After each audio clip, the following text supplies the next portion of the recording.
Normally you associate Mercedes-Benz with luxury limos, but when they joined forces with McLaren, they came up with a supercar that was utterly spectacular, built in a factory that looked like a Bond villain's HQ.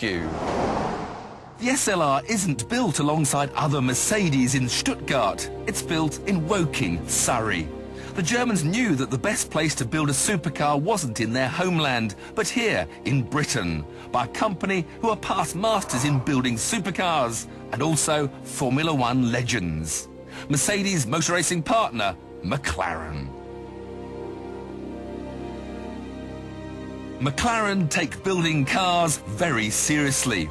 This is their new technology centre, rumoured to have cost £200 million, and we're the first and only cameras to have been invited in.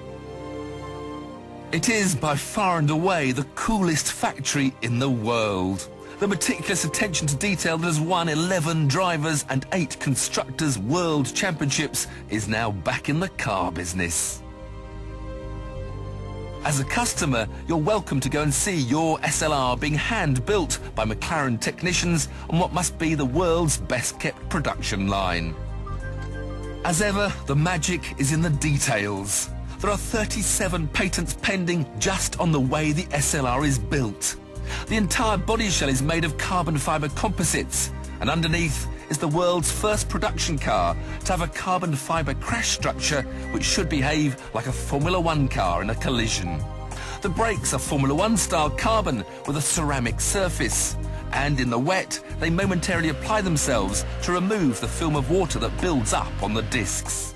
You can even watch your car go through stringent wet weather testing. Current colour options are Crystal Laurit Silver and Crystal Galaxit Black. The special paint contains larger than normal metal particles for a deeper lustre. Naturally, there's a car phone. Just press the spanner for a direct line to the factory should you ever require assistance. You can't buy an SLR at your local Merc dealer. Instead, McLaren take you to a special chamber to finalise your exact spec.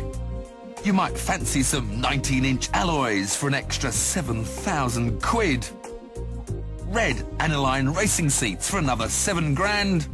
And what about an £8,500 SLR watch? Then you'd have to write out a cheque for £336,000. It's time to see whether the 207-mile-an-hour Mercedes-Benz SLR McLaren is a real supercar. It's time for the track. Look, you've got to see this. An official letter from Mercedes-Benz. Please do not disengage any of the electronic safety features at any time. Sorry, Rob. My finger slipped.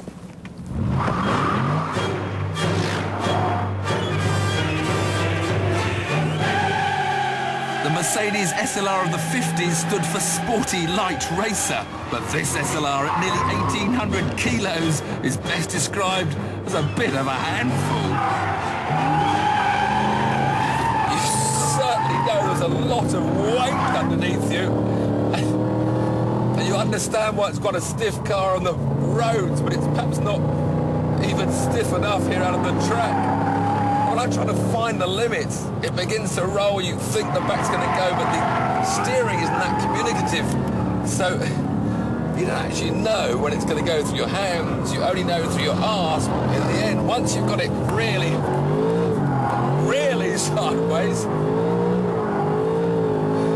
then you know where the back end is. It's the halfway in between series, which I'm not quite so keen on. But all the time it's sideways, it's got a very strong feeling. It wants to straighten itself and spin back the other way in a bit of a tank slapper. So I'm never quite as happy as normal when I'm power sliding a car through the corners. Once you've kicked it through that nervous middle part of its handling and got the rear end stuck out, it's brilliant. One problem I've noticed with these little paddle shifts is that when I'm cornering, I accidentally change up when I don't want to.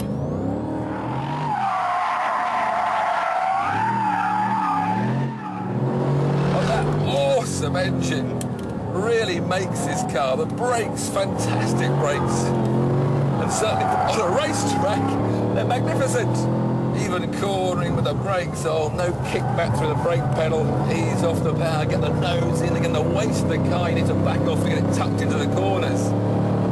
But even that, there's very little understeer really for such a big car. It does turn in very well.